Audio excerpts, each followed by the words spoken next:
I can. Yes. All right, we're going to go ahead and get started this morning.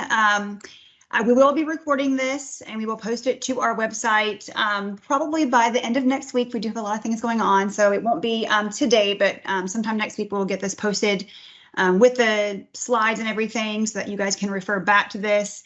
I am a fast talker, I know that, so we do want to make sure that you have this in a recording so you can refer back to it. But thank you so much for being here. I am Jen Wade. I am the Grants Division Director at OPB.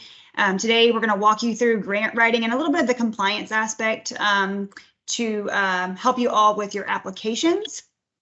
We are offering post-credit. The course number is identified here on this cover slide as well. And we're going to focus on the Public Safety and Community Violence Reduction Grant for this. It can obviously transfer over some of the things we're going to talk about into other grant programs, but we really want to highlight this. We know you guys have the burden of showing, the increase in violent gun crime for this grant. We want to walk you through some ways to do that and some things to look for and some tips and tricks as you're, going through the grant writing process. Again, I'm Jen Wade. We also have Amanda Hawkins, the program specialist for the Public Safety Community Violence Reduction Grant as well. And she's going to be helping me present throughout this course. For post-credit, we're going to take attendance at the end of this. We do have it going through 11:30, but that allows time for questions and answers and things like that. So we may get out early, depending on how many questions you all have, or go straight up until that time. But we ask that you do maintain attendance throughout the entire time so we can get your email address and your name at the end. And then we're going to email you a course completion form just to collect the OKey numbers to give you guys the post-credit.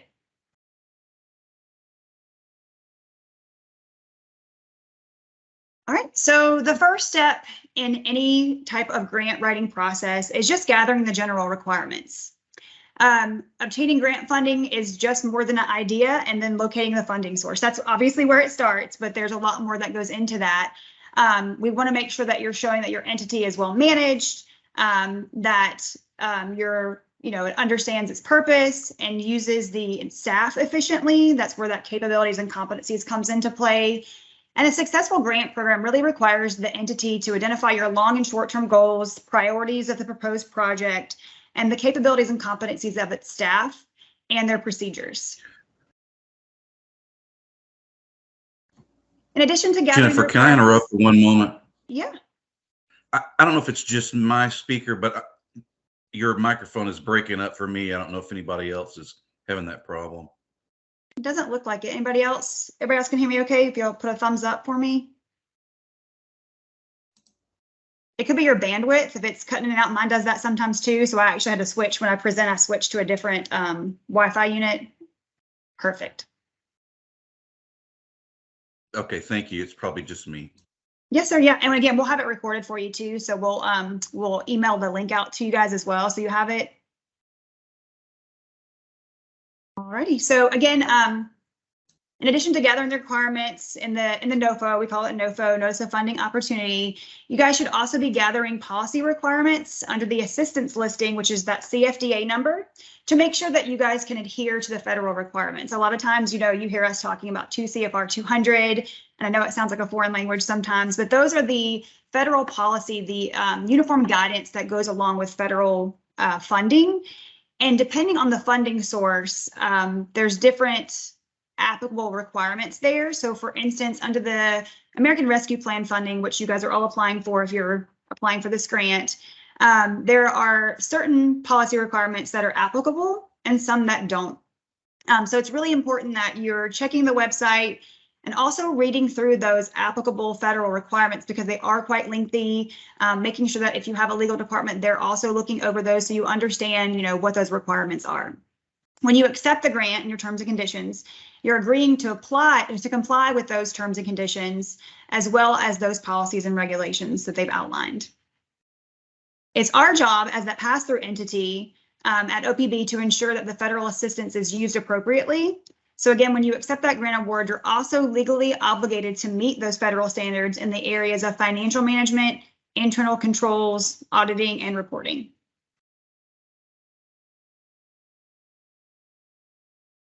And these are just some other steps too. A lot of you may have had or received federal awards in the past or applied for them, and so you'd been operating on a DUNS number.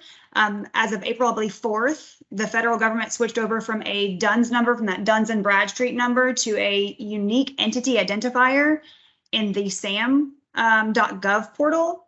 So you want to make sure that you're maintaining your registration for your system for award management, that's SAM registration. Those have to be active throughout the entire grant project. So you can't just go and get the SAM registration, get that unique entity number that comes with that in SAM, and then kind of forget about it. You do want to make sure that whoever is, applying for the award, I know you guys experience turnover. We all do in state and local government, but making sure that whoever takes over that grant for you is aware of when that SAM.gov expiration is, and goes and renews that each year, because that can impact your funding. So if it lapses for any reason, it may impact your ability to submit new award applications, receiving future awards, or even stopping your payment request in the system if you've already received that funding. So the issue becomes, we can't report any expenditures that we pay out if you don't have an active UEI. And so that's what stops that payment if you are already an awardee. So we cannot stress this enough. Just make sure that you're documenting your SAM UEI, we kind of use them interchangeably, number, and that you are also documenting the expiration date, so that if you do have any turnover, the person that comes in, can easily take over that and make sure that that stays up to date. And before we get started in each section, we wanted to give you some general tips for applying. And some of these are going to seem super common sense, but they get often overlooked when, you're trying to get down to the wire and write the grant and everything. Obviously, checking your application against the funding opportunities requirements seems very basic. But what I do when I'm writing a grant, I make sure I check the NOFO, write out a checklist, and make sure that I can go back after I've written my grant and I can answer every single one of those questions as I'm re-reviewing the grant proposal, to make sure that each one of those requirements that's addressed in the NOFO is addressed within my application. And then I copy and paste it into the actual grant application, however that is, whether it's in grants.gov for other federal awards, or like ours is in SurveyMonkey Apply for this grant. I can't stress that enough. A lot of times we see where people are trying to complete the grant in the SurveyMonkey Apply itself, like in the boxes, and they're not hitting save. And so none of that they have just worked on is saved. So it is imperative that you write your grant and track it in a Word document so that it's saved. You can come back, you can make, efficient changes, you can update that, but then you can copy and paste it into each of those boxes. So you're not losing your hard work as you go in there, right? If the funding opportunity includes multiple categories, which this one does, which applicants can apply under, make sure you're submitting your application under the appropriate category. So again, this one has 4 categories. You have your hiring, you've got 2 community violence categories, and you've got equipment, technology and equipment, or equipment and technology. So just making sure that you're applying under the appropriate category.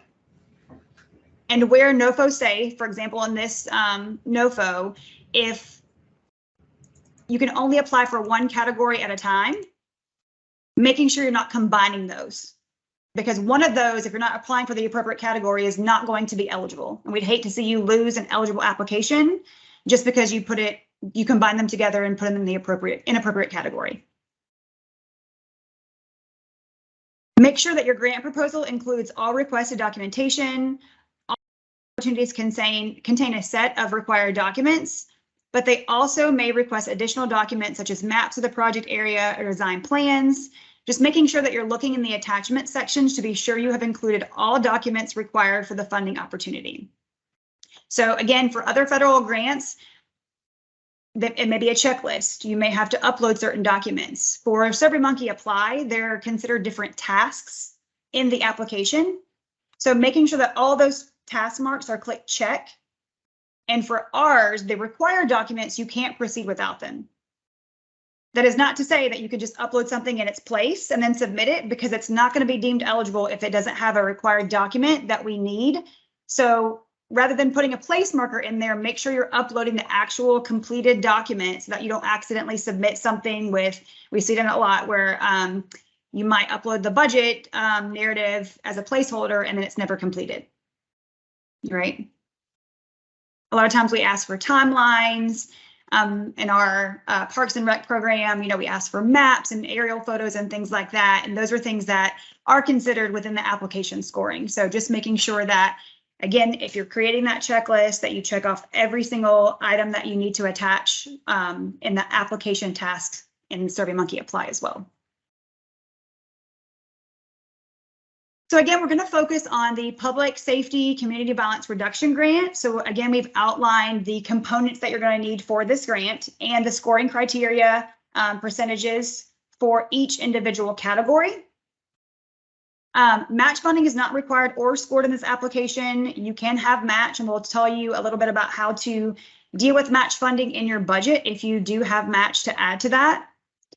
Under your proposal narrative, you're going to have your project summary, description of the issue, your project design and implementation, your capabilities and competencies, performance measures, and then you have your budget.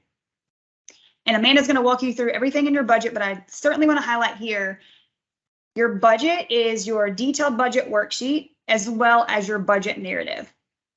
And a lot of times we see on the reviewer side where folks have submitted very basic general budgets as well as 1 to 2 sentences in a budget narrative, and that is not enough information for us to really validate your cost basis for your budget or give us an indication of your understanding of the program or how we can score that, because we just don't have enough information in that. So those are 2 key areas that your reviewers are going to be looking at to make sure that you have allowable expenses, there's cost reasonableness, you provided a cost breakdown in whatever detail you have, right? You may not be at a point where, obviously you're not purchasing anything because you don't have a grant yet. However, we do expect to see quotes. We expect to see how you've gotten to the cost for each of the items that you're intending to purchase. And in your budget narrative, how that's aligning to your project goals,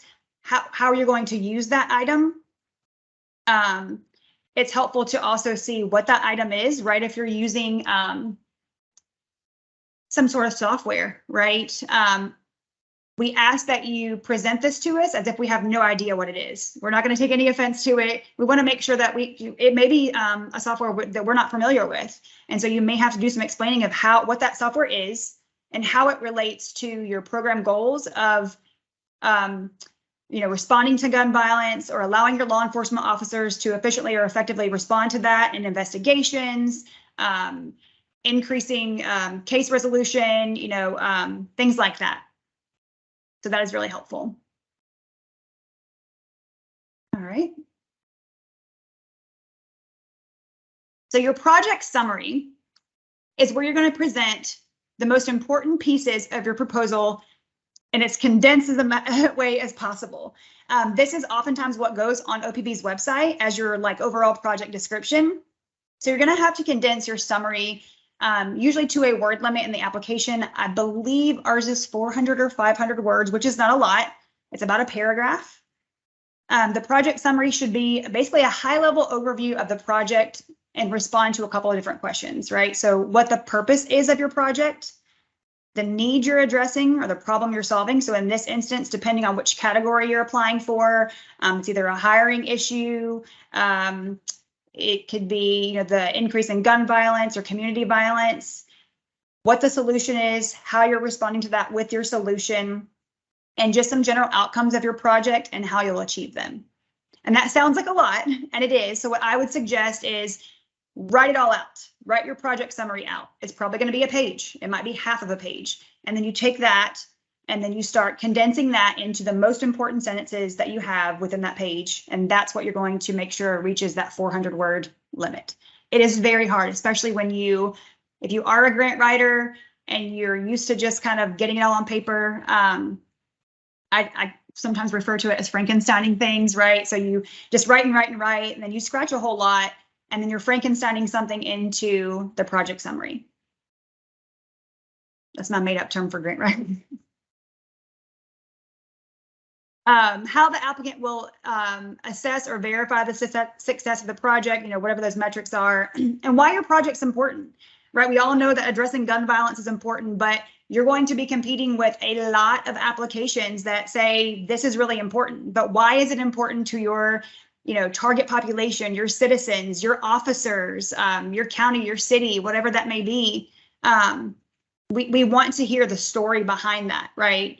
Because again, all of you are going to be saying, this is really important because we've got to reduce gun violence. So it's going to be really difficult for us to assess, the importance of all these. So that's really important. And then just briefly, who you are as an applicant, and that just may be a sentence.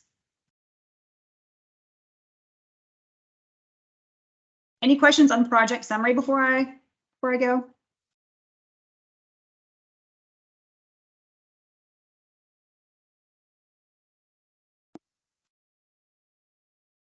Description of the issue. To me, this is one of the most important pieces of all of this, because this sets your basis up for your eligibility, other than eligible applicant, eligible project activity. This is where you're going to describe the project to be implemented with this grant funding, and then you're going to respond to the following. And this is just taken straight from our application. You should be familiar with this already if you've perused our website, the NOFO, or the application. For this grant program, you're going to need to state the problem that was caused or exacerbated by the pandemic based on the program category that you guys are going to be applying for. So again, if that's the hiring portion or gun crime, the community violence aspect of that. So you have a couple options there. You're going to provide statistics to support the problem statement that you've already addressed. In the NOFO, we've stated that, applicants should use January 27th, 2020 as the ARPA recognized start of the pandemic. And then demonstrating that the problem began during the pandemic or was it exacerbated by it. So this makes up 30% of this application. The description of the issue should be clear and concise, and address the problems or issues that were the basis for applying for the grant in the first place. So again, they're critical in demonstrating your understanding of the solicitation and in presenting a corresponding need and strategy. So when a reviewer looks at your description of the issue, we're looking to see, do they understand the program, right? You're taking the NOFO, you're taking the guidance that we're given, and you're making sure that you're telling us your story of your program, but demonstrating how it aligns to our notice of funding opportunity and backing that up with data to make sure that we know it's factual and makes it obvious as to why the funds are necessary to address the problem.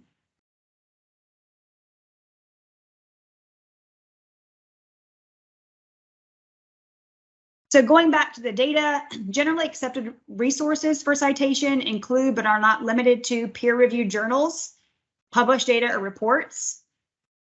And on the flip side of that, generally unaccepted resources include but are not limited to news articles, magazines, blogs, just general websites, and non-academic and non-peer review sources. So what does this mean? A lot of times, if you just do a general Google, you're going to find APD has an increase in gun violence, or whatever, right? That's going to come from a number of sources. It'll be either AJC, it's going to be certain news channels, CNN might even pick it up, etc. In those articles, if you're just citing those alone, those are generally not going to be acceptable resources. However, if you're trying to get ideas on that, certainly start looking at Google, right? Oftentimes you can find news articles that have the research studies posted within them.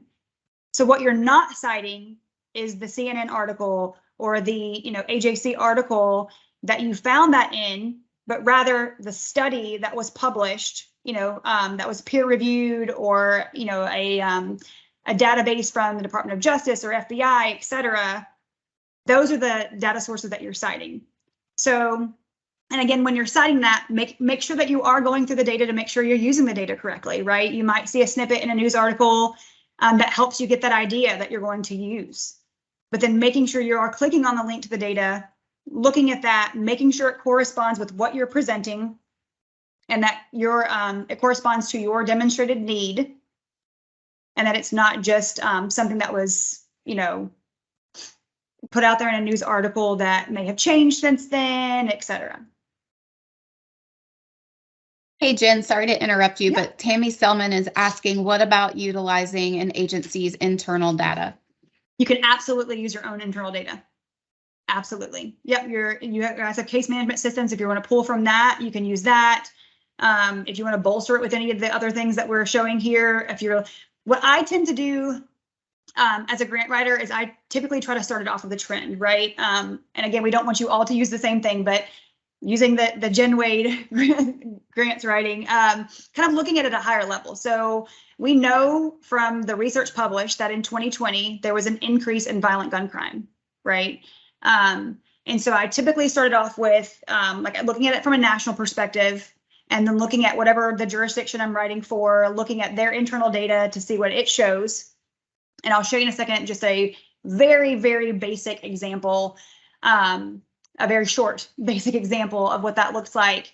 So I take, again, the national level, take the local level or the state level, whatever I'm writing, and kind of compare that to say, you know, there's a uptick nationally, our local data corresponds with that, here's what it is. And then if there's anything else that further backs that up from either, you know, DOJ, clearinghouse, any peer-reviewed studies on how that relates to community health, community violence and things like that, then I'll kind of pull those in as well. So I'm using kind of like a multifaceted approach, right? So I'm not just saying, this is what our internal system says. I'm kind of pulling from different resources, but there is not to say that just using your internal data would be just fine as well. So we want to make sure that you do use your internal data. Does that make sense? Okay, let's see. All right, so we'll get to the application questions and everything at the very end. I want to make sure we're focusing our time on the actual course because you guys are getting post credit for this. And we want to focus on how to write the grant versus eligibility and things like that. So we'll get to some of that at the end if you want to stick around. Perfect. Okay. So again, so it's the responsibility of the applicant to use your data to demonstrate an increase in gun crime, community violence, or whatever a demonstrated problem is. We've posted some of these also in our FAQs for you to use. These are acceptable sources as well as your internal case management data, uniform crime reporting. I don't know why it says USR, sorry. It's UCR, FBI data, Bureau of Justice Assistance. OJP has some, as well as the National Public Safety Clearinghouse. All of these also, there's a lot of evidence-based programs that you can take a look at. I know the COPS program has a lot of those. When you're looking at hotspot policing, you know, and things like that, they've got a lot of information, lots of data behind those at several of these. Here are some questions to consider in very simplistic terms as you prepare to write your description of the issue. What is the problem you're seeking to address? Right? Again, these seem very basic, but I promise you, if you're writing them out like this is really, really helpful as kind of a template to, you know, starting to brainstorm some ideas and again, kind of Frankensteining those together. So an example of that would be the city of ABC's homicide rate, which is gun-related crime, has increased dramatically during the pandemic and continues to increase in its aftermath. That's my statement. That's very simple, right? How do you demonstrate that problem? For example, the city of ABC's homicide numbers jumped 50% from 2019 to 2021. You insert your data citation or citations. In 2019, the total number of homicides recorded were 44, while in 2020, they increased to 64. And 88 in 288 in 2021. Homicide rates for 2022 are set to outpace last year's numbers with 82 recorded to date this year. Insert your citations. So you can kind of see how I'm saying, here's my problem. I'm backing it up with data. Again, this is very simple. You can bolster this up. We call beefing it up is kind of my term for this. But in very simplistic terms, here's my problem, here's how I plan to demonstrate that, and then I'm going to go further into my data sources and how it impacts my community, et cetera. So that's great, you've demonstrated that. So what are you proposing to fix this, or to address it, or to impact that?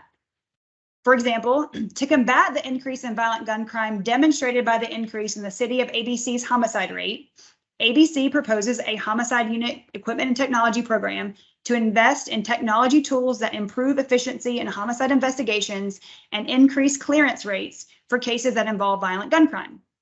Under this program, ABC will request to purchase tablets for unit detectives to perform tasks at the scene of an investigation, including taking witness statements, searching databases, etc. Additionally, ABC intends to purchase crime scene software to improve the flow of information in cases involving violent gun crime. Completely made up, right? We didn't want to use any particular city or anything like that. Just completely made up numbers, just trying to show you how you can show this if the data is there to support your claim and the increase in gun violence or community violence, et cetera. So we've used a homicide unit equipment and technology program, just threw a couple of things in there that could help us with our investigations for clearance rates for violent gun crime, et cetera. And here you can see, again, a very simple, very shortened description of the issue. Typically, my description of the issues when I'm writing a grant are about 2 pages double spaced.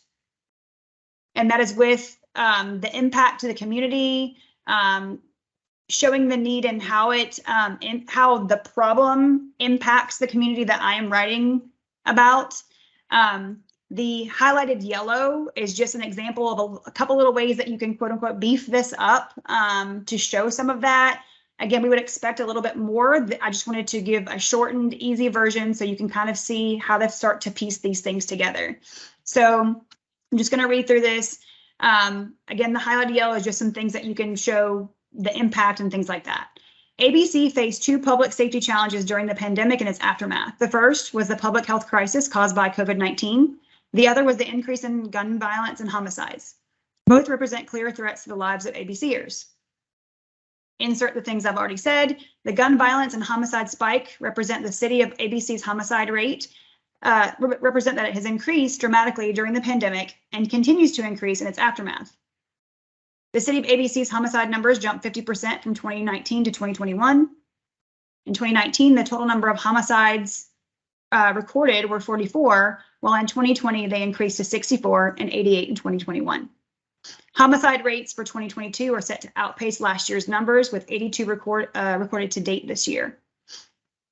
To combat this increase in violent gun crime demonstrated by the increase of the city of ABC's homicide rate, ABC proposes a homicide unit equipment and technology program to invest in technological tools that improve efficiency in homicide investigations and increase clearance rates for cases that involve violent gun crime. Under this program, ABC will request to purchase tablets for unit detectives to perform tasks at the scene of an investigation, including taking witness statements, searching databases, etc. Additionally, ABC intends to purchase crime scene software to improve the flow of information in cases involving violent gun crime. Today's homicide investigations increasingly rely on technology and equipment to keep up with the large amount of data that victims and suspects have on their computers, smartphones, and accounts. So you can see, again, very concise. That last sentence, you can go into a ton of information on, how you guys are continuing to try to meet the challenge of having information on suspect and victims' phones and the challenges you're facing trying to retrieve that for clearance rates. You could go into the fast pace in which technology is increasing, and you're having to constantly kind of chase that to keep up with the increase in gun violence that you guys are facing. There's all kinds of ways that you can go into this. And so this is a start, but you could definitely see where that last sentence is a good segue into more information to show me as a reviewer, okay, if you're going to be using all this, how it's going to impact your job, your officer's job, and make that easier to more efficiently respond to the increase in gun crime that final rule is looking for, right? But also, how is that going to impact, how is a clearance rate, right, going to impact your, the victims' families, justice for the victims? How is it going to impact, taking these people off the street, your community, the safety of your community, right? So you can see very quickly how you could kind of bolster that up. Any questions on description of the issue? I know that's a lot in a nutshell, but do you guys kind of see how you can start to kind of piece these together by answering some questions and kind of combining them?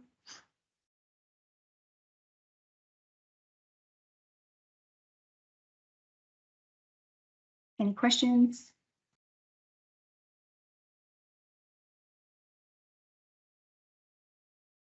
All right. So just as a reminder for anybody who's joined us recently, we will collect attendance for the post credit at the end of the training. So please remain on until then if you'd like the post credit. We're going to collect your name and email address so that we can send you a form to collect your OKey numbers and the information for post credit. I do see a lot of questions in the chat. Again, we're going to get to the more the application specific stuff at the end. We really want to make sure that you guys, this is designed as a grants training, kind of compliance training for you all, because we know that a lot of you on the call don't have grant writers and we want to support that. Amanda and I have both worked in public safety and law enforcement, and we know the impact that you guys, make on your community. And we want to make sure that you guys have these tools in your tool belt, just in case you don't have a grant writer on staff, which I'm sure most of you don't. So without further ado, I'm going to kick this over to Amanda now, who's going to go through the remainder of the presentation. Amanda, you got it? I can keep going for you and just let me know when you want me to advance. Sure. Hey, good morning, everybody. I know I've but communicated with a lot of you all regarding your questions, just basic information regarding this grant program. So it's been a pleasure to work with you all, and hopefully we'll continue to do so as you work through the application process. So now we're going to talk about the project design and implementation portion of the application, which is 30% of scoring. So first, we want to make sure that you provide a description of the proposed activities and exactly how those activities are going to engage with the community and any community partners that are going to be involved. Applicants should identify the program objectives and describe the vision for their target population, specifically how this vision is going to address the problems identified in the description of issues section, which we just went over, and then the broader impact to communities or jurisdictions. Please ensure that each objective is measurable and identify the strategies to achieve the objectives. State if the proposed approach, is evidence-based, and if so, provide supporting research references.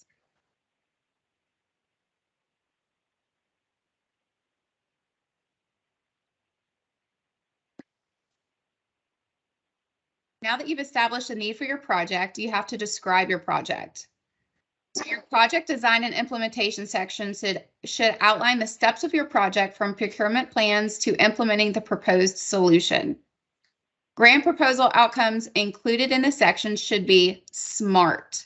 That is specific, measurable, achievable, realistic, and timely. Outline the methods you will use to achieve the outcomes listed, and also include a timeline as a visual that includes each objective, dates, and who is responsible. A visual is a great way to show reviewers the milestones of your project.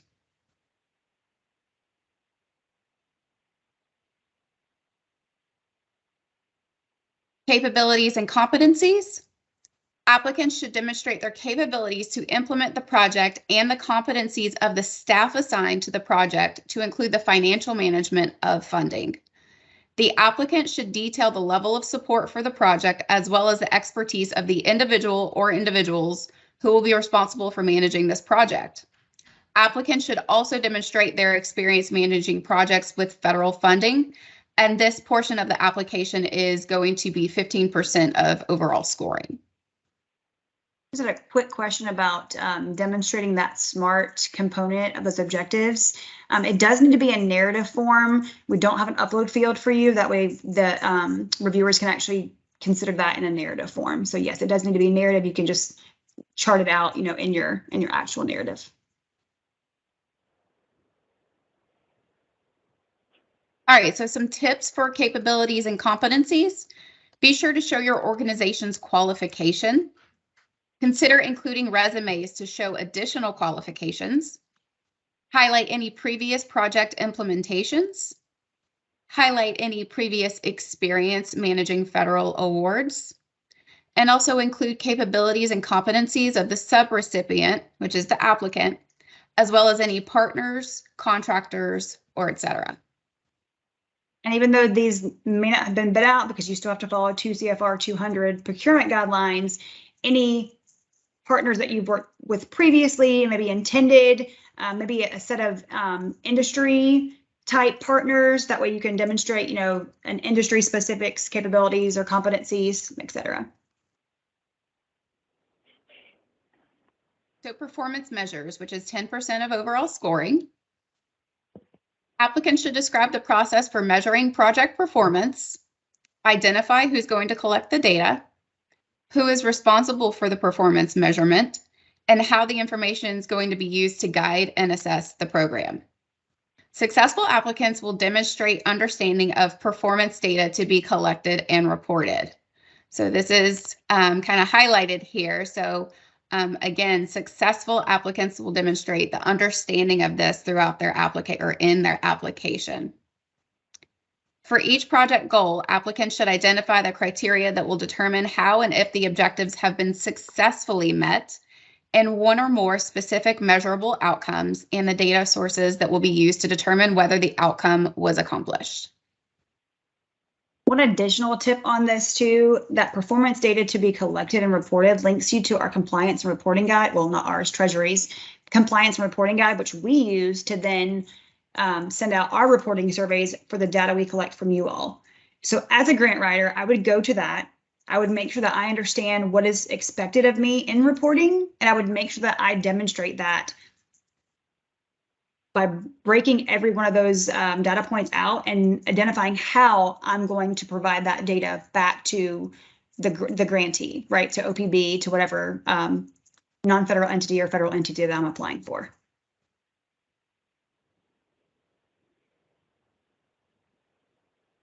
All right, for reporting, grantees must complete the mandatory reporting survey for the following quarters in order to fulfill reporting requirements placed upon the state of Georgia by the U.S. Department of the Treasury. Awardees should prepare for these reports after signing the terms and conditions agreement to ensure the information is available for timely reporting by the 15th of each month following each quarter. And that's as outlined below, and this is on our website as well to refer back to. So for quarter one, which would cover January through March, the deadline is going to be April 15th, and then so forth. So we actually just wrapped up the quarter three reporting and are working on that right now for our active grant programs.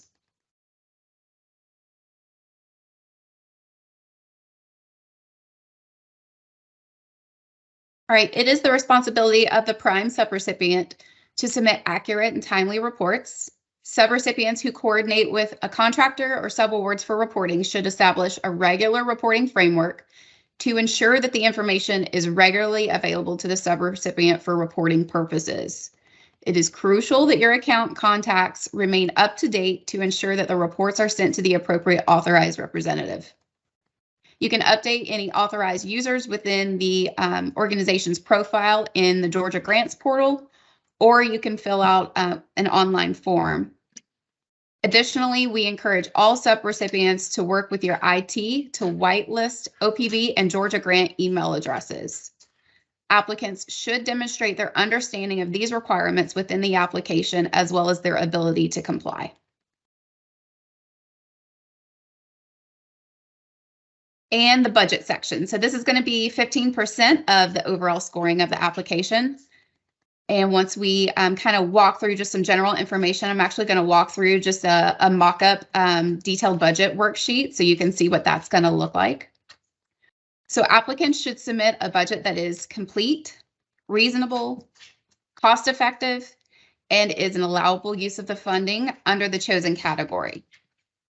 The budget must be based on quoted estimates and calculations, not rounded guesstimates. So these don't need to be numbers that you just kind of pull from maybe an online search or what another neighboring agency may have gotten as a quote. It actually needs to be estimates and calculations provided by whatever vendor it is. All budget totals will require validation based on the calculation provided in the uploaded version. So please ensure that you retain documentation for the basis of all calculations in the requested budget. And a special note, the application will also require a detailed budget breakdown using our detailed budget worksheet, which is what we're going to walk through. So make sure that the budget narrative is clear and understandable. This is going to be at the bottom of the detailed budget worksheet and on the application.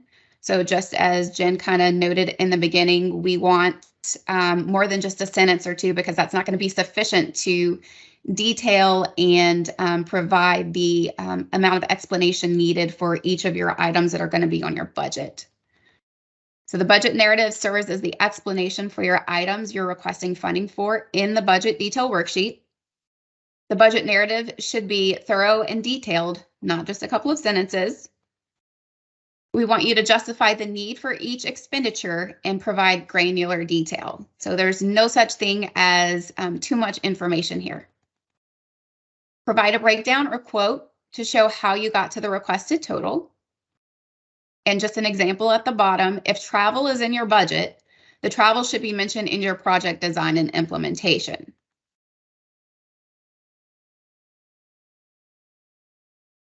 Some more budget tips. Be clear on contract and consultant rates and provide a cost basis for those. Outline any travel plans to include the justification for why it is needed. List equipment, which is anything over $5,000 per item, and demonstrate a clear relationship between equipment and project objectives in the budget narrative. If match is required or encouraged, your budget narrative should indicate how much you're contributing to match, what the source of the match is, and what the match funds will cover.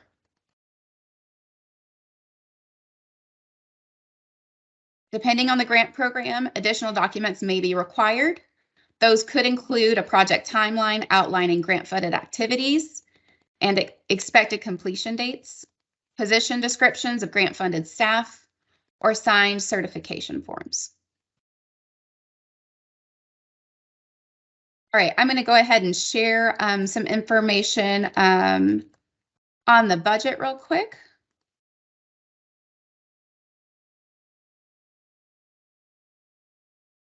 All right, so what you should see now is an Excel spreadsheet. This is an example of our detailed budget worksheet.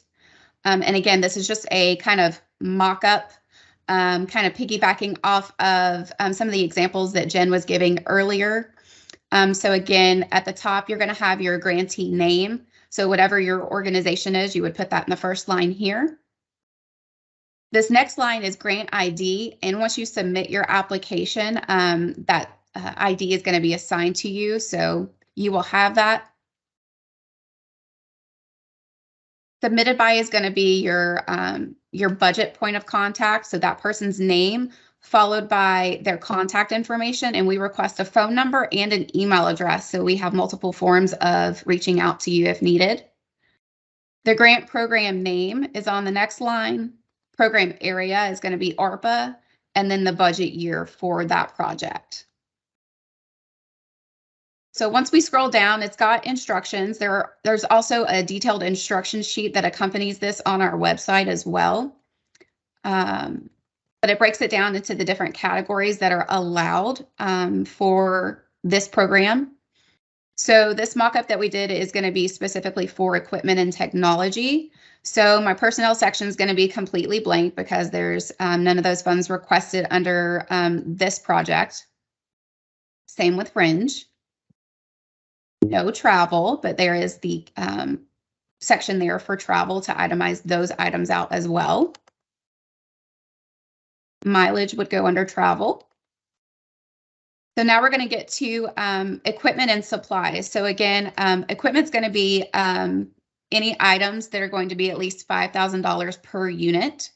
And then supplies is the next section below, which is going to be any of your items that are under $5,000 per unit.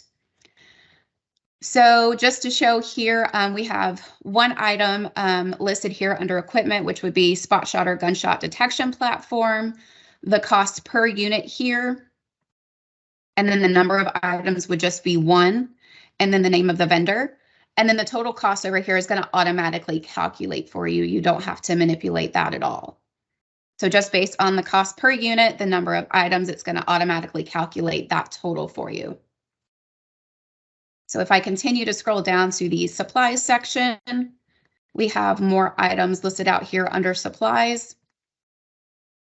So body cameras with a cost per unit here, number of units automatically calculates here to this total, and so forth with multiple items. You can insert more lines as needed. And then we have our supply total down below there.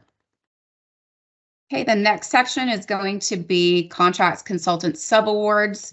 Again, this is an equipment and technology budget request, so there's nothing going to be in this category for this example. And then you have your other category, same thing. We don't have anything listed because this is equipment and technology. And then at the bottom, you have your budget summary where it breaks down each category and the amounts listed for each category with your total. And then you have a budget narrative. Again, this is an example, so in my opinion, this is actually pretty brief. But again, we just don't want 1 or 2 sentences here. We want a detailed explanation of each of the line items above and how they are going to help carry out the hopeful resolution of the problem being addressed in the program you're creating. So again, just to kind of read through this, hopefully you guys can see this. To combat the increase in violent gun crime demonstrated by the increase in the city of ABC's homicide rate, which is gun-related crime, ABC proposes a homicide unit equipment and technology program to invest in technological tools that improve efficiency in homicide investigations and increase clearance rate for cases that involve violent gun crime. Under this program, and this is where we start listing out the specific items we're requesting funding for under this program and how they correlate to the program. So under this program, ABC will request to purchase tablets for unit detectives to perform tasks at the scene of an investigation, including taking witness statements and searching databases. ABC will request funds to cover updated body cameras for each unit detective as well. Current body cameras are outdated and not dependable. Additionally, ABC intends to purchase crime scene software to improve the flow of information in cases involving violent gun crime.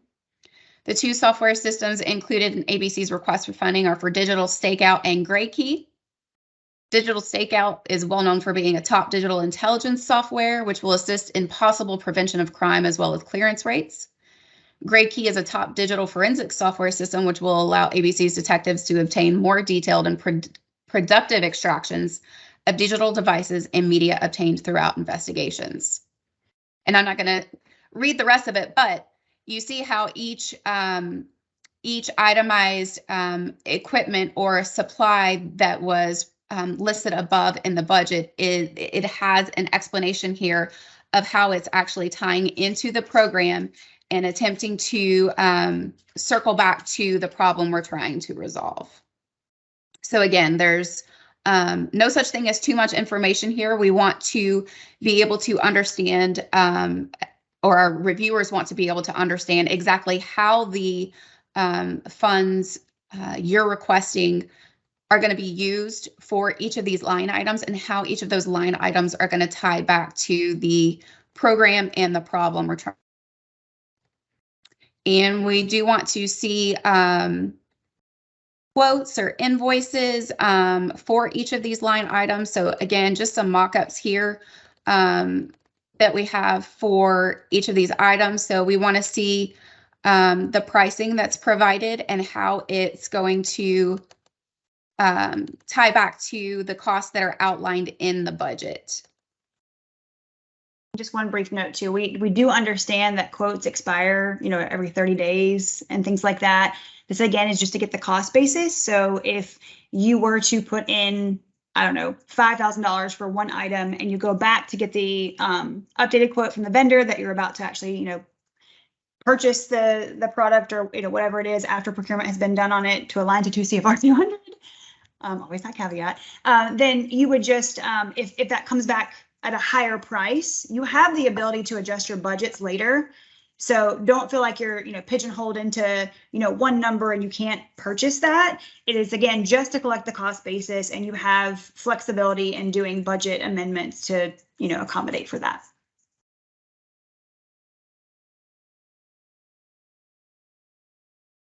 Give me 1 second, I'll get the presentation back up.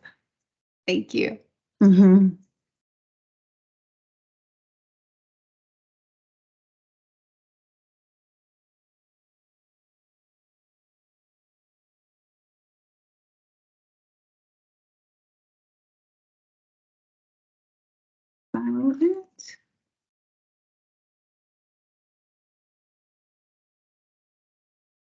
All right, so some additional tips in the overall application process.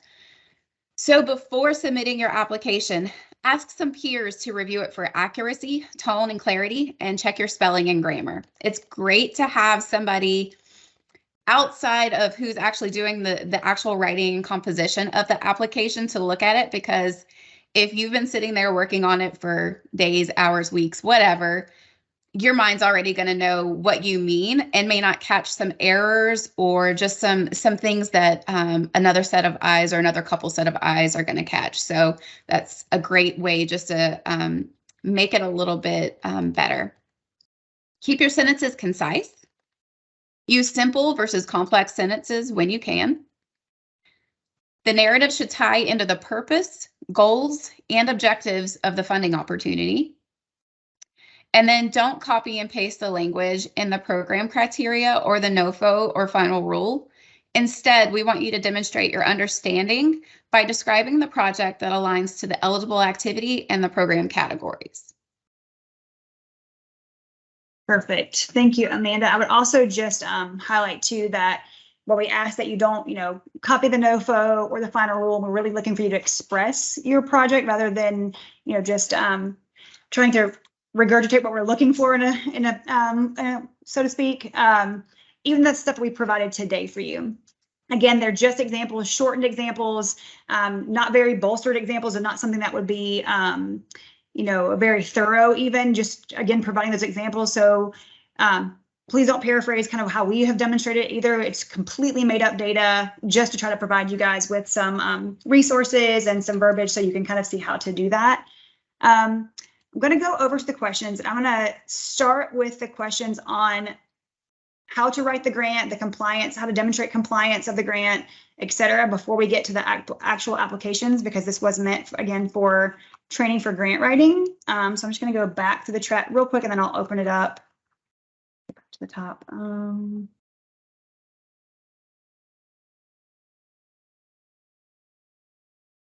I've answered about using your own internal data. Absolutely.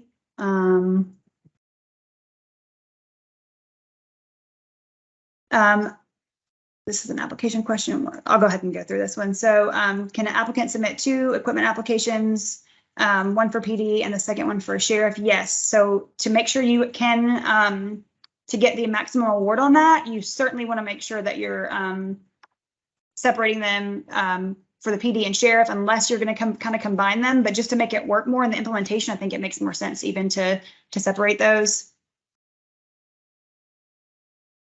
Working with the team on this project, we'll be able to get a copy of the recording. Yes, the recording will be posted again sometime next week, along with the PowerPoint presentation slides. So someone's asking about a PDF copy of the application. We don't have it on the website, but if you just go to the SurveyMonkey and create your account, you can actually just go ahead and download that PDF so you can take a look at it in its entirety. And then you can create your checklist off of that too, and the NOFO.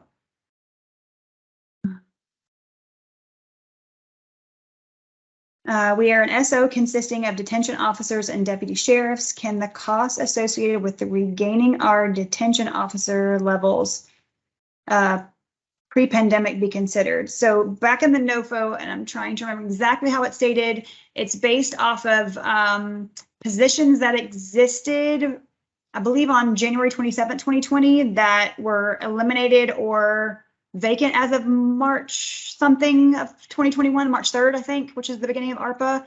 So just refer back to that NOFO. All the eligibility information is there. So as long as it aligns to those dates, or you can hire over pre-pandemic with that calculation that's in that second part of the hiring category. If we have 3 site locations, do we need 3 separate applications, or can we combine them into one application? So Ryan Morrison, if you're on still, if you could just give me a little bit more detail on the site locations, that would be helpful.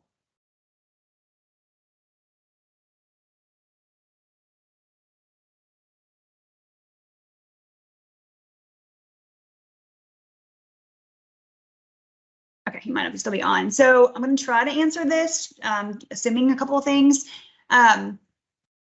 3 site locations, if it's by the same entity, you may or may not be able to put in 3 separate applications. You can combine them all in one. For example, if it's I'm trying to think of a really good example. I'm just going to throw out a state agency. This is the only example coming to my head. Let's say it's GBI and they have headquarters, a different divisions location, and another location like in Savannah or something. Those are 3 locations.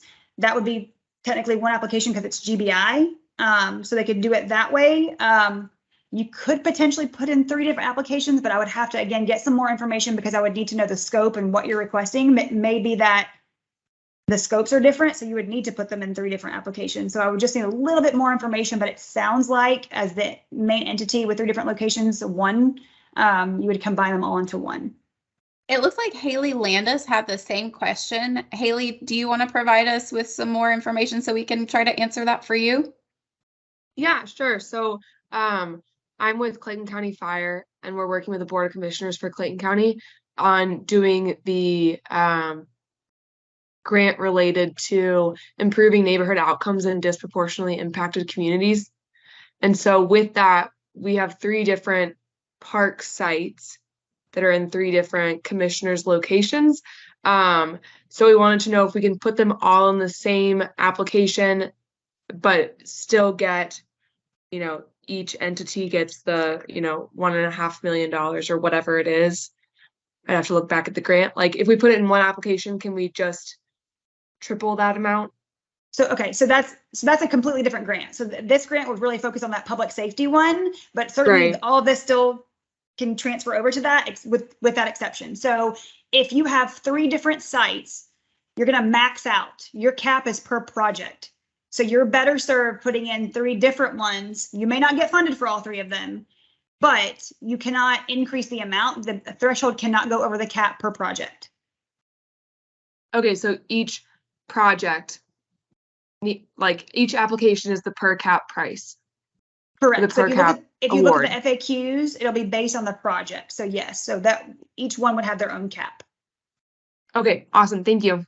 Yep. And so that was the other question. I'm assuming, again, I know this all translates over, and we certainly want both groups to participate in this because it is helpful for grant writing in general. If the other question, again, was on the Parks and Rec, then yes, 3 different locations would be 3 different applications. If it's public safety and it's, you have, again, one, I can't think of any other instances where, other than the GBI thing that I just threw out there, that, but if you have anything else like that, that would be the case. I could see where that would be one application because it's, one GBI and they have 3 different locations that they have officers at. Something like that would make more sense to put in one application. So 2 different projects. Tammy mentioned something really good that I wanted to just share. Tammy Selman, when I was discussing how the problem that you're addressing impacts your community and how the resolution of that impacts the community. She mentioned include how it affects budget, planning, safety, expenditures, could go as far as health and wellness of our officers, turnover, et cetera. Absolutely, yes. But again, you want to make sure you're talking about the target. Again, I use some examples of the victim, suspects, things like that, officers, community safety, all of that. There was a comment about an aging fleet. Vehicles are an unallowable expense in the NOFO, so I wanted to mention that. I think we've covered everything else. Someone mentioned, could those be included in our letters of support, meaning the capabilities, competencies, and resumes? We will have an upload field for resumes, but yes, you can include support letters of for capabilities and competencies as well. Fees for grant writers, again, yes, that is not allowable only because we're not backdating and we're not reimbursing costs for anything going back prior to an approved award, which is when you receive the award, you're awarded. Once you've done your post-award process, you are actually approved, and then you can start spending.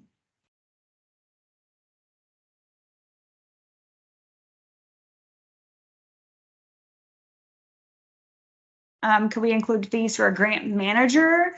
There are different program categories. There are some where you could potentially use that under, and then there are others that you could not. Like, for example, the hiring one, it's public safety officials. And that again, those positions had to be open, they'd be vacant or unfilled as of those certain time frames. The equipment and technology one obviously is equipment and technology. Those are very strict according to final rules. So there are other community violence intervention programs where you may be able to put that in there as long as it aligns to the project. You'd have to just check that NOFO again.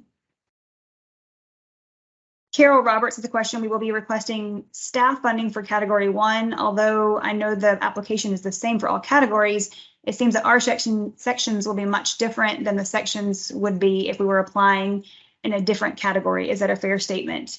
Like for the description of the issue, et cetera, yes, you would be referring much more to a hiring, but again, I mean, it's pandemic affected because if you had vacant positions, you know, during the pandemic and they were unfilled, et cetera, you could discuss some of that or the any of the impacts of COVID. Trying to think if there's anything else. Product design and implementation is still going to be the same. You still want to make sure, like, if you're hiring officers, what are they going to be doing? How your program of hiring officers, you're going to hire X amount of officers. They're going to go to this unit or that unit to perform these duties. This will affect the community X, Y, Z. Still want to see how it impacts the target, you know, population, like your citizens, the community safety around them, et cetera. Hopefully that makes sense. But that is a fair statement. Yes, it's going to be different than some of the stuff we've discussed here, although all of this kind of translates over.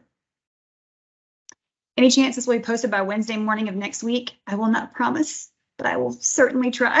We have a lot of programs and a lot of things to get posted, but I will certainly try to get it by Wednesday. I'm hoping to get it up prior to that. We know you guys are under a deadline, so it's coming up. So I will work very hard to get that up by next Wednesday. Let's see. In the violent crime reduction programs, can we request funds for a program that is not listed as an example in the NOFO? I'm confused between category 2 and 4. Yeah, absolutely. So if you can find, I don't have a NOFO up, but if you can find, I mean, it kind of generally just, they give you some examples in final rule, but if you can find examples of community violence interventions that are not listed there, community violence reduction programs, again, there's a lot on the, oh goodness, OJP has a lot, DOJ, the COPS program has a lot of community violent intervention programs that have partnerships with all types of folks. So it's a kind of a conglomeration partnership between law enforcement and other entities to kind of make that program work. So yeah, if you can come up with something that aligns to that and you can kind of show that, we'll definitely consider it. So, but if you have questions, you can always reach out to Amanda and she can kind of walk you through that, that process. There are absolutely no matching funds required, correct?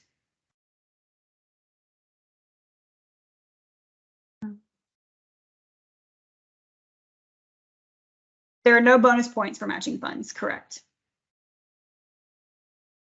Does the grant allow for buying a building for a substation for police or renting a building? I think that would be an Amanda question, depending on the type of program that you're trying to implement. And just knowing the totals per entity, I don't know how buying a building for that amount would be probably very difficult. So if you want to get with Amanda after this and just kind of talk through your program with her, she can give you a little bit more clarity on that. Confusion on category 2 and 4. Can we include additional staff in category 2 or would we have to request it in category 4? Again, I don't have the NOFO up, but if they're program specific, right? One's community violence, or reduction, and one is community violence intervention programs, which are very specific programs. But either one, if in the NOFO, if it's a program and you need personnel for that, they just need to align to the eligibility of the programs. And again, Amanda can walk you through that as well, if you already have ideas on that. Can a crime analyst be considered as an intervention worker? So for the community violence intervention program, they have actual intervention workers, right? So like hospital-based intervention, they have intervention workers that are actually in the facilities. That's kind of like liaisons to get wraparound services and support. So those are very different, and they have kind of like their own definition. But a crime analyst, so that's a really great question. So there's the other category under, I think, Amanda, you might have to help me on this, category 2. I've got all the programs in my head right now. I think it's category 2. So if you're looking at community violence, can you pull up that, Amanda, and tell me what category 2 is, so I'm just not misspeaking? And when you get that, let me know. I'll come back to the crime analyst position. Reference to lots of them in the crime analyst. So I'm gonna Category 2 is listed as the violent crime reduction program. Perfect, thank you. So again, if you're, so in that, you could request personnel. So you could, as long as you're, again, pulling it back to the demonstrated need, that is violent crime, gun crime, right? If you are hiring an analyst to push information sharing, to help, clear cases so that the officers have support and things like that. And Amanda would be a really good resource for you to use to try to help, kind of piece all that together. Definitely get with her on there, because category 2 is the violent reduction, crime reduction. And then again, that category 4 is community violence. What's community 4? Category 4, Amanda, verbatim.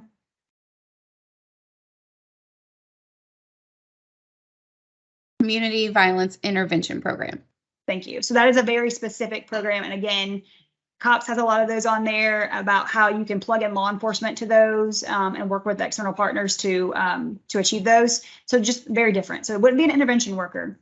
It would definitely be a criminal analyst, but you would need to, again, tie it back to the demonstrated need based on the eligibility requirements in the NOFO. Lieutenant Kirby, there's no such thing as a dumb question. In order to qualify for this grant, we have to show a connection between the issue at hand and COVID-19, correct? So again, it depends on your category. Hiring is going to be, you're not going to have to demonstrate that increase in gun crime the way you would if you did the other categories. You definitely want to show the nexus between COVID-19, but that is an eligible or enumerated use for the hiring. So it just depends on which category. Do you have, Lieutenant Kirby, do you have a category in mind?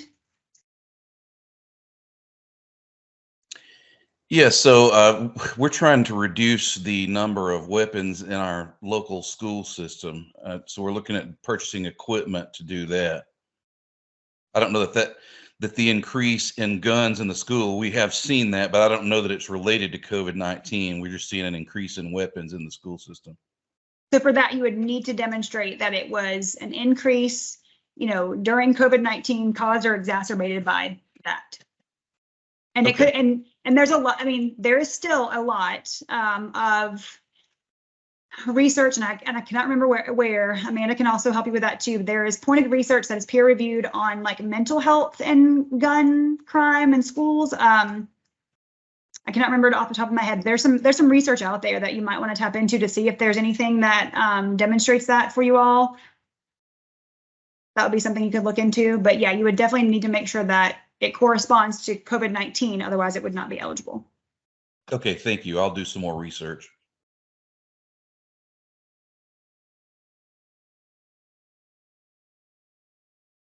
Payroll above baseline, you just spread it out over the grant. Correct. It's the lifetime of the grant. By the time you guys get this award, so we're looking at, let's see, 2026 is your end date, so approximately 3 years. That's what I would look at for your budget totals. Because this ends the 18th, I think we're looking at awarding sometime in January, which is tentative. So about 3 years on that, a little over that.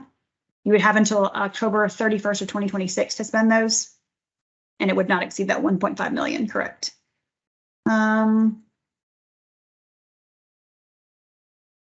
you want an intervention program for a problem which is so new that has not been peer reviewed, what type of support docs besides local data could be used?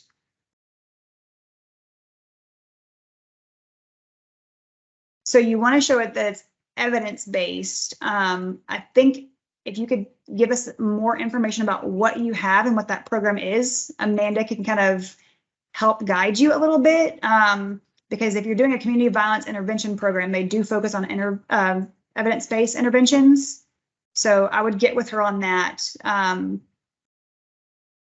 The problem would still have to be that community violence. The problem wouldn't be new, the program would be new. So I don't know if that would work without it being evidence-based. But again, if you talk to Amanda, seeing if you can find something where it's even backed by some folks with evidence-based data, I don't know. So that one's a tricky one, but if you want to get with Amanda, we can probably get you some more information on that. All right, so back to any of the grant writing. Do you guys have any questions? I'm hoping that this has been helpful for you all to see kind of how you can piece this together. Any thumbs up for if this was helpful?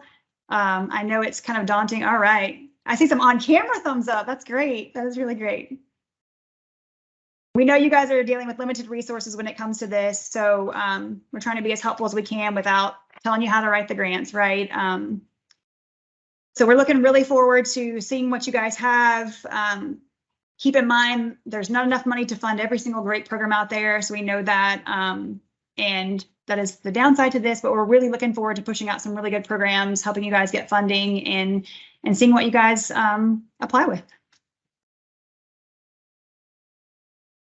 All right, well, I'm going to put Amanda, well, I know there are a plethora of people on here now. So if you have general questions about our grants and our grant writing, definitely reach out to our grants box.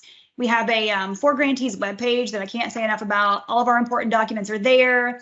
All of our videos are posted there. Our onboarding, everything you need to know about everything we do is there. And then if you have questions specifically about the public safety grant, Amanda is your point of contact for that. Again, if you have ideas and you're just not sure if it's going to fit, or if you're just not sure where to start with some of your research or anything, she will be instrumental in kind of getting you going. So thank you all for your time. And now if you are a sworn law enforcement officer, if you will hang back for just a second, everyone else can drop off.